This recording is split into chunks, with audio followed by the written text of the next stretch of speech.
Physical and mental condition that happens when you have chronic stress that has not been successfully managed. Relationship expert Love McPherson joins us now to discuss warning signs of burnout and how to fix it. Love, glad for you to be here. But we were just talking, burnout is real, and a lot of people just don't want to face it. They really don't, you know, and this is the thing. Burnout is often used just about the workplace, but now it's becoming a bigger deal. It's because it's life. Life is work. Raising families is work. So we're going to expand it, but today we're going to talk about the workplace. Okay, so all right. Describe what burnout is, especially because everybody has bad days. It's not just a bad day. Oh, no. It is absolutely a physical and emotional, condition. And even the DSM-4, they are, and 5, they are actually acknowledging that this is a mental health condition that people are facing. So we have to take it very seriously. Okay, so how do you help people that are feeling helpless and defeated when they're at work? Well, one of the things is, before you even get there, you have to ask yourself, what is it? Am I burned out? And we need to ask them 5 questions as far as to just determine. And here's what I'm going to say about your question. Just like at 9/11, that was a crisis.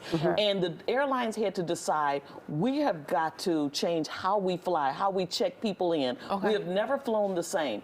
After the COVID-19, when burnout rates went up 9% and it's like 77% of people are experiencing burnout, we have to do work differently. Okay, employers have to realize we have to acknowledge mental health. We have to acknowledge that there's a staff shortage. We've got to adjust for that because people are getting burned out earlier and easier. Okay, so you said there's 5 questions we have to ask ourselves. What are our questions? Okay, the first question that you have to ask yourself is, do you feel defeated? Do you feel like that hamster on a wheel that never catches up? You know, because there's a staff shortage, some people are working 1 and 2 jobs instead of just 1. And if the workload continues and you never feel like you catch up, you will feel like you're helpless and defeated. And number 2?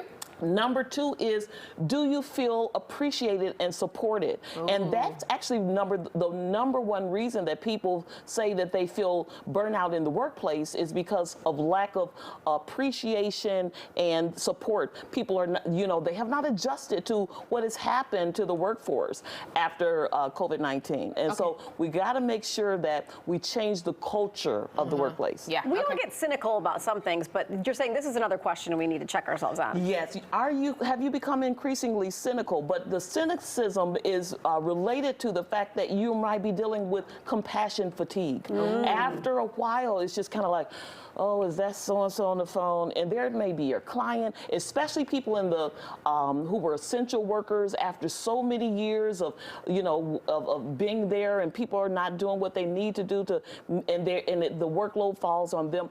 It's been a problem where people who say, I'm compassionate, I am a compassionate person, but they just stopped caring as much. All right, so we all have people that are, we all have days, I should say, where we don't have the motivation to get up to do whatever. But this is more than just that one particular day. It really is. And here's the thing about motivation is it is not just because you have passion to do your work. Like you're passionate about what you're doing here, but that does not make you immune to burnout. Sometimes that can work against you.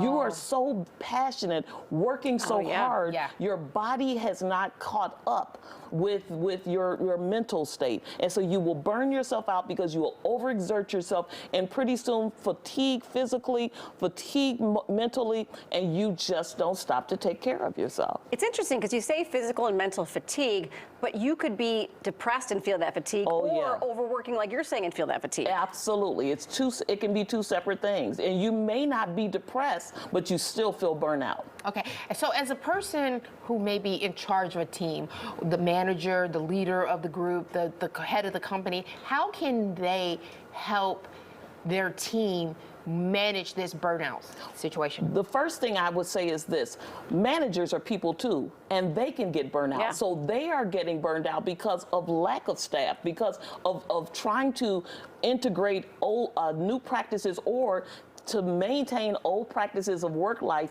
in a new environment. So what they have to do is they have to begin to set up programs that are sensitive to the workplace, that are more compassionate. Mental health days versus sick days. Yes. You understand? Considering people's work-life schedules. If they were able to successfully do their work from home, then maybe not so much pressure to come into an office. Yeah. You know, gas prices, all the things that are affecting our economy, take into consideration. Listen to your workers and be more compassionate about what they are dealing with. Listen, I like that. I love that. Thank you so much for coming in today. LugMcPherson.com is where you can find some more great advice and details. Thank you so much for It's joining us. always a pleasure, ladies. Great having you here.